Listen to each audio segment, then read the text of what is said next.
45 నిమిషాలకు రేణుగుంట విమానాశ్రయం చేరుకుంటారు. రోడ్డు మార్గాన తిరుమలకు చేరుకొని స్థానిక పద్మావతి అతిథి గృహంలో బస చేస్తారు. రేపు ఉదయం సీఎం చంద్రబాబు తన మనవడు నారా దేవాంశ్ జన్మదినాన్ని పురస్కరించుకుని కుటుంబ సభ్యులతో శ్రీవారి సేవలో పాల్గొననున్నారు.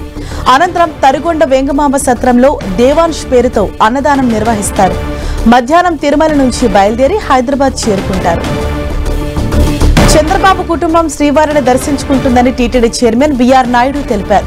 దర్శనానంతరం తరిగొండ వెంగమాంబ అన్నప్రసాద కేంద్రంలో భక్తులకు అన్నప్రసాదం వడ్డించనున్నారని తెలిపారు.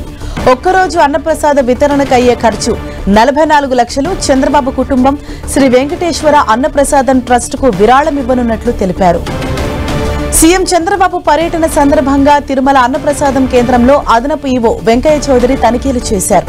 ముఖ్యమంత్రి పర్యటన ఏర్పాట్ల కోసం సంబంధిత విభాగాలకు సూచనలు చేశారు. భక్తులతో మాట్లాడి అన్నప్రసాదం నాణ్యత తెలుసుకున్నారు.